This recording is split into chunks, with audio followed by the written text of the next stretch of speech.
여러분은 예수님을 어떤 분으로 알고 계십니까?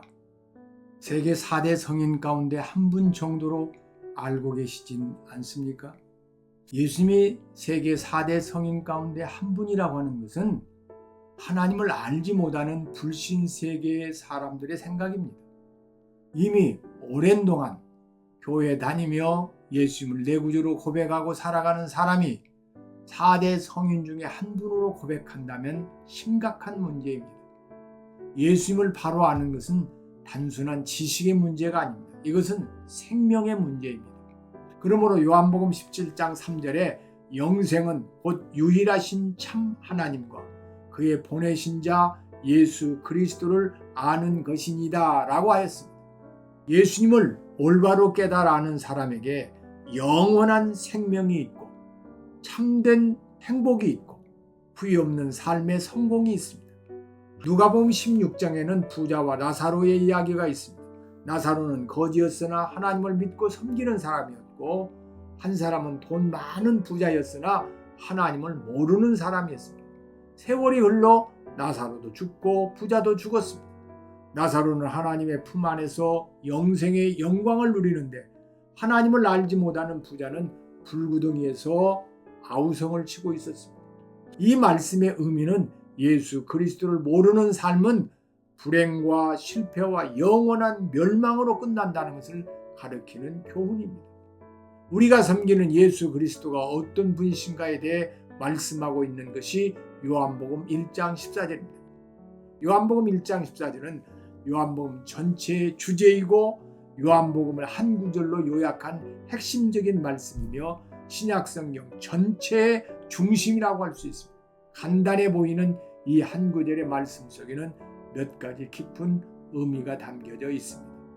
첫째, 말씀이신 예수님이 육신으로 오셨습니다. 본문에 예수님을 가리켜 말씀이 육신이 되어 라고 하였습니다. 이 말씀이란 헬라어의 로고스를 번역한 것입니다. 예수님의 제자인 사도 요한이 목회하면서 요한복음을 기록한 곳은 에베소였습니다. 에베소라는 지역은 헬라, 즉 그리스 문화권의 사람들이 많이 살고 있었습니다.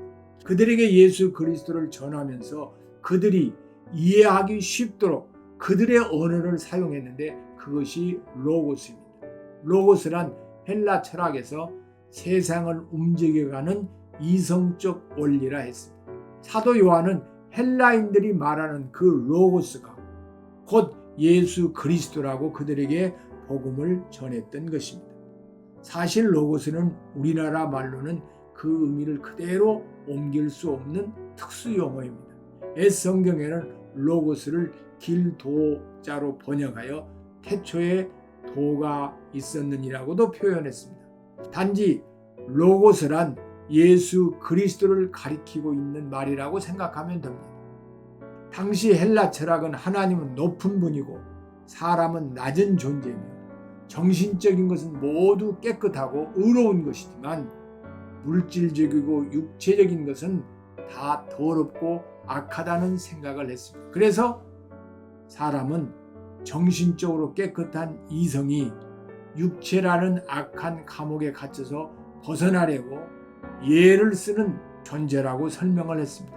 이러한 사상을 가진 사람들의 생각으로는 거룩하신 하나님이 더럽고 악한 육신의 몸을 입고 오셨다는 것은 전혀 말이 안 되는 이야기였습니다.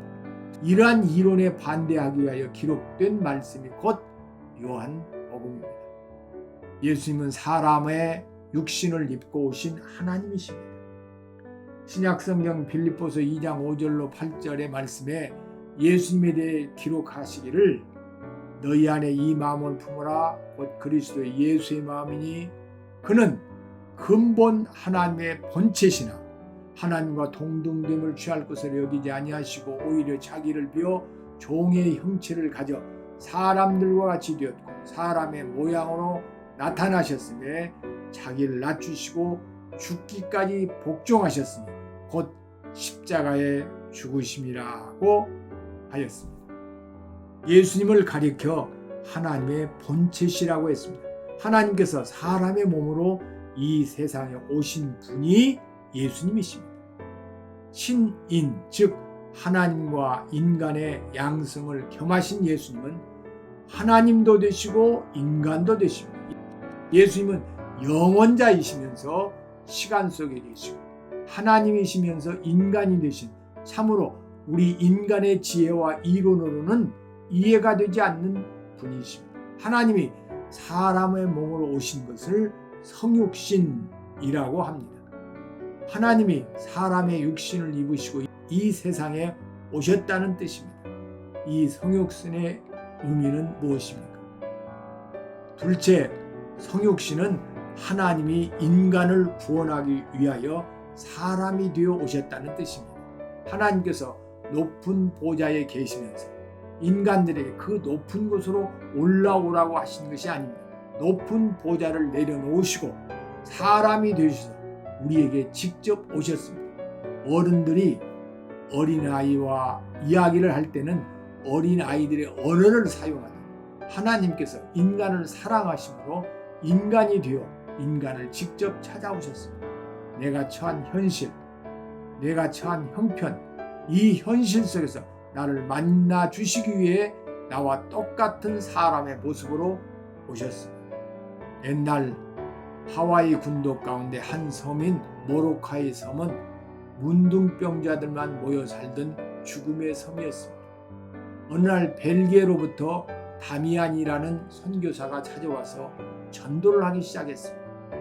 그가 온몸이 썩어가는 문둥병자들 앞에서 복음을 전할 때 문둥병자들은 그를 비웃으면서 자신은 건강한 몸이기 때문에 믿음을 가지고 살지만 만약 우리들처럼 죽게 되었으면 그렇게 말하지 못할 것이다 라고 복음을 받아들이지 않았습니다.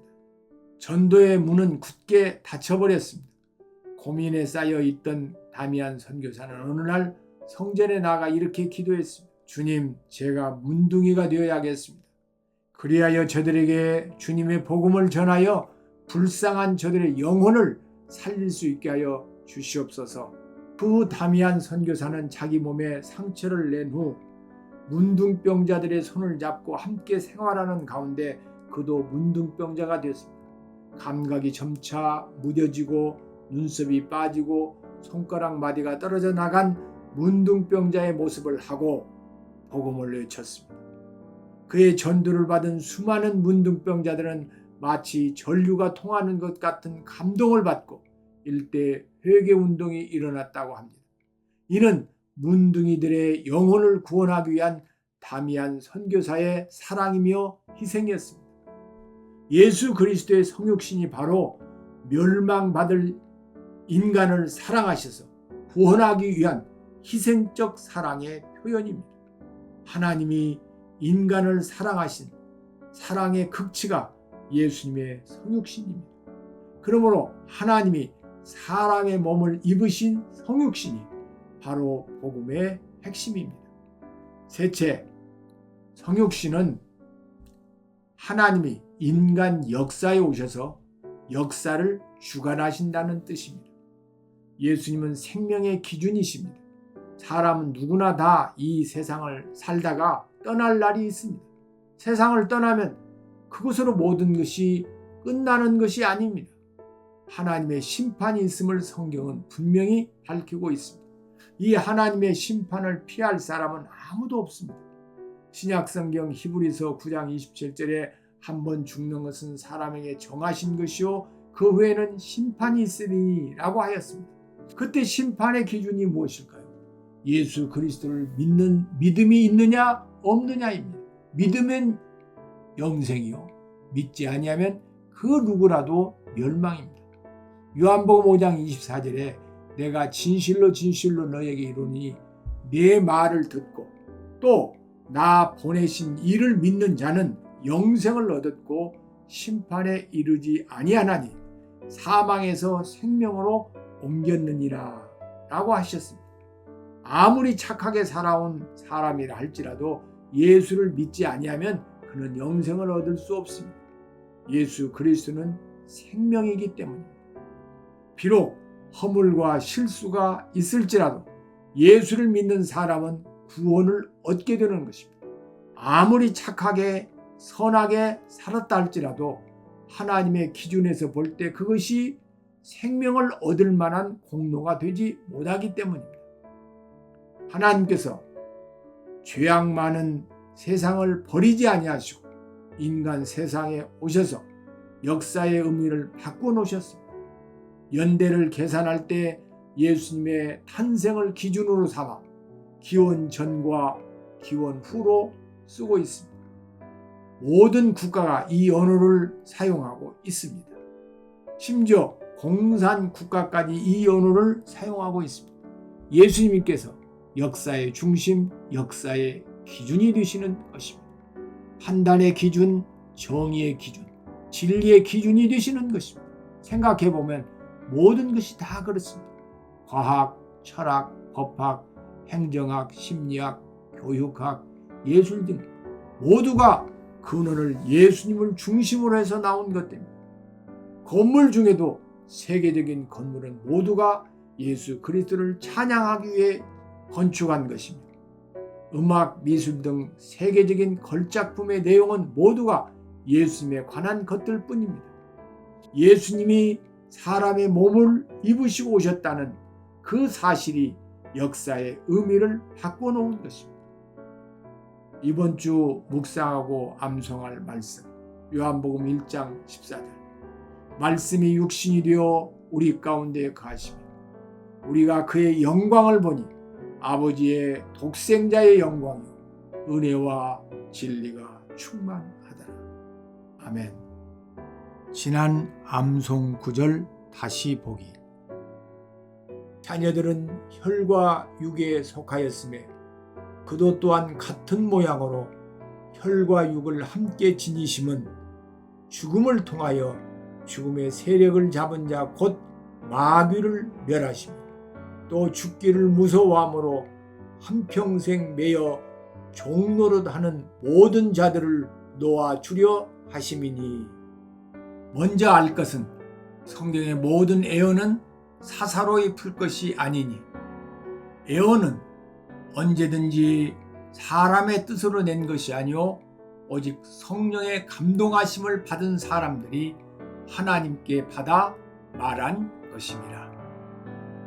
시편 139편 2절로 4절 주께서 내가 앉고 일어섬을 아시고 멀리서도 나의 생각을 밝히 아시오며 나의 모든 길과 내가 눕는 것을 살펴보셨으므로 나의 모든 행위를 익히 아시오며 여호와여 내 혀의 말을 알지 못하는 것이 하나도 없으시니이다. 에베소서 4장 26절로 27절 분을 내어도 죄를 짓지 말며 해가 지도록 분을 품지 말고 마귀에게 틈을 주지 말라.